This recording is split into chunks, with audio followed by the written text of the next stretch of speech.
All right, Nick, let's talk about the Los Angeles Rams. And let's specifically talk about a guy, I'll pat us on the back here, that we've been looking at as a really great player on this Rams offensive line for a long time now. We've been looking into Steve Avila. We had a bunch of film reviews. We talked about how great of a player we thought that he was going to be. But the Rams are now in an interesting situation because they have a lot of really good players on this offensive line. And it's caused some, shifting around, settling of players. But I think we're in a position now where the Rams are in a really good spot and Avila is set to shine in his new role. Let's get into the article and we can talk more about this on the other side. This, of course, is from over on the Draft Network.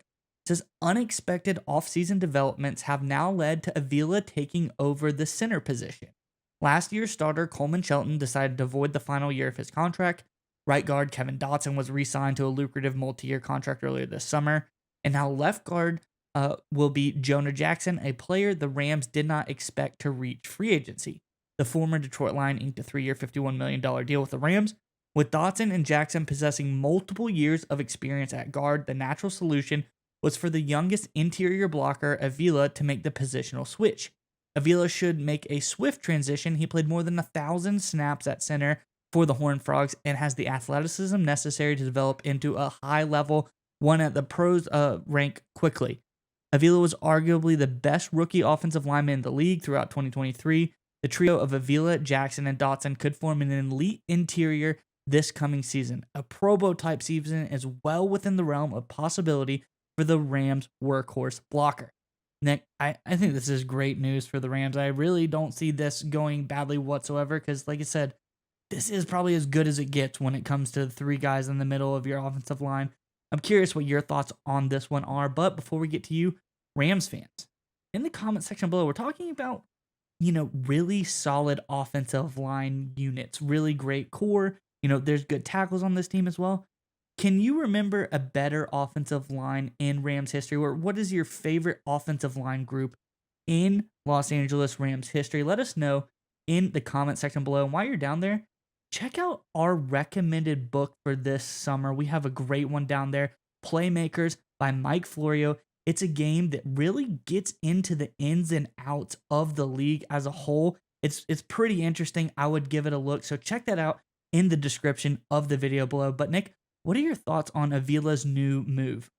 Look, I think he's a breakout star, and we talked about him last preseason when we first started covering him. And of course, his performance during the regular season proved it as a guard, as a rookie guard, that this kid, Avila, has a lot of potential and a lot of room to get better and better. And he progressed throughout the season and really showed his stuff. He showed his athleticism, his ability to move, his feistiness, his determination. But most importantly, one thing that really stuck out about Avila when you look at his performance, specifically the film, and we did all the film reviews, you guys can check them out if you're interested, is his intelligence, his ability to recognize and react to what's going on in front of him, the crazed chaos of the NFL line of scrimmage, and making sure he gets the timing down and execute his blocking scheme at a high level. That's what really stood out to me watching Avila, and that means he's perfectly suited to line up and switch to the center position because, look, there's no position on the offensive line that requires more mental acuity than center. You've got to make the pre-snap calls. You've got to coordinate everything with the quarterback. A lot of times you're calling the defense or reacting to what the quarterback calls in the defense and then adjusting protections, right? It's a lot mentally to handle at the center position, and Avila proved it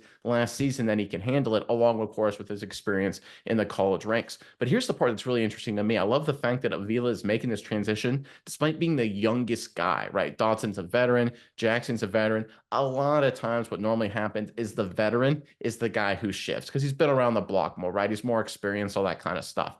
But the fact that Avila's making the shift, I think that's a really strong indicator that Sean McVay is like, hey, this kid, he's a veteran already. He's going into his second year. We understand he's a rookie, was a rookie last year, young guy, but mentally he's as sharp or sharper than Jackson, as sharp or sharper than Dotson, as sharp or sharper than maybe anybody on this Rams offensive line. And I think that's a great sign for Los Angeles because Avila can make the transition, and with both the new guard Jackson and Dotson, both guards to his left and his right, if those three can coordinate together and get on the same page, this is going to be a heck of a unit up front for the Los Angeles Rams. Yeah, and again, to touch on a point that you brought up is that him being the young guy is interesting that he's making the shift to center, especially because you have a guy like Jonah Jackson who Played. had some snaps at center back in 2021 as well. This is a guy who really has, played a lot of interior positions. He has NFL level experience at the center position, but the fact they're more comfortable, because let's be honest, these three guys, they're all fantastic players in the interior of this line. But for them to say, okay, guards, and I'm not knocking the guards here. I think out of the three, the guard is probably the least important position of the bunch as far as tackles, guards, centers.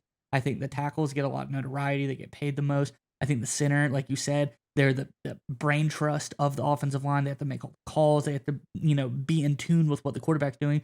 The guard is a position that if you had someone that was maybe more just like physically gifted, just go out there, make the blocks, do the plays, that's where you'd want them to be. But you'd want someone who's familiar and mentally gifted that you could trust this offensive line with, be at the center. And like you said, I think it speaks volumes that Avila, being the young guy on the totem pole, someone who doesn't really have any NFL experience at the center position, coming in and they say, hey, we trust you with this spot. We're going to trust the future of this offensive line with you in the center of it. I think this really is great for Avila, and I think it's going to show the rest of the NFL how talented this guy really is. And just one final point here. You talk about the future of the offensive line. It's also the present and the, very short-term career that's left of quarterback Matthew Stafford, right? Stafford is obviously not a spring chicken. He's been linked to potentially retiring over the next year or two. So you are obviously, if you're the Rams, you are in a title window right now, this season, maybe next season. And that speaks again to how great they think Avila is going to be. If you're willing to move a second-year guy to center with a quarterback who's down to his last year or two in a championship window, right? That's a big risk unless you believe Avila is going to handle that job at a very high level. And it's clear that McVay and company does, which of course is a great sign for Steve Avila. And I'm excited to see how it all works out for the Los Angeles Rams.